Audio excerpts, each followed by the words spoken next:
আমাদের যত ছাত্র ভাইরা আছে তাদের একটা যৌক্তিক আন্দোলনকে সরকার তাদের দমন পীড়ন নীতি দিয়ে প্রতিহত করতে চেয়েছিল।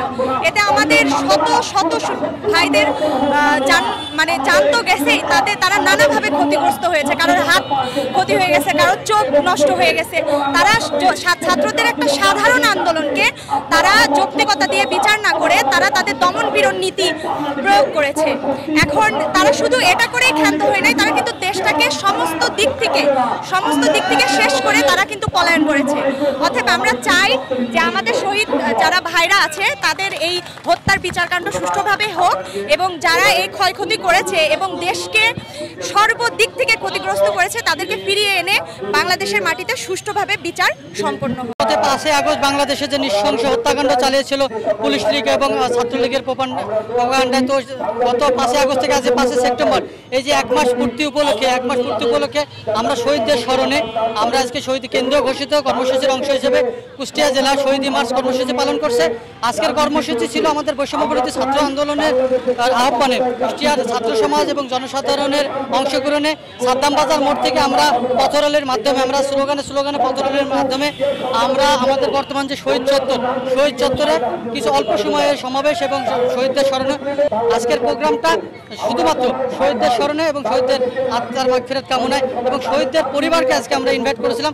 তারা আসছিল, তাদের সাথে কথা হয়েছে এবং তাদের সাথে আমরা কথা বলে তাদেরকে নিশ্চয়তা দিয়েছি যে আসলে তাদের যে পরিবারের ছেলেরা মারা গেছে, যে পরিবারের কর্ণধার মারা গেছে, আমরা আসলে আমাদের পক্ষ থেকে বৈষম্যবিরোধী আন্দোলনের পক্ষ থেকে আমরা পুলিশ প্রশাসন এবং রাষ্ট্রীয় যে ফান্ডিংয়ের যে ব্যাপারটা আসে সেখানে তাদেরকে ইনক্লুড করে আমরা চেষ্টা করব সার্বক্ষণিক তাদের পাশে থাকার। এটা আমাদের কেন্দ্র ঘোষিত প্রোগ্রাম ছিল ছাত্র জনতার গণঅভ্যুত্থানের 1 মাস পূর্তি এবং শহীদদের স্মরণে মূলত আমাদের প্রোগ্রামটা করা, এবং আমরা এই প্রোগ্রামের মাধ্যমে বাংলাদেশের প্রতিটা মানুষের কাছে আহ্বান পৌঁছাইতে চাই যে বাংলাদেশ শুধুমাত্র এখন আর স্বৈরা শাসকের আন্ডারে নাই।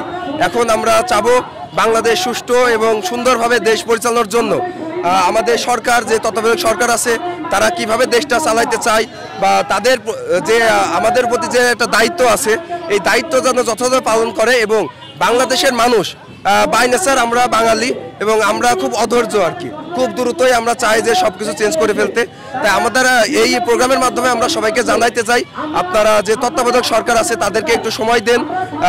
একটু সময় দিলে হয়তো বা এই যে 17 বছর দীর্ঘ 17 বছরে যে ফ্যাসিস্টের আন্ডারে যে আমাদের দেশ গড়ে উঠেছে প্রত্যেকটা সেক্টরে দুর্নীতি, তো আমরা যাতে এই দুর্নীতিটা দমন করার জন্য একটু সময় যাতে সরকারকে মানুষ দেয়, অধৈর্য না হয়, এটা আর কি আমরা আহ্বান জানাচ্ছি।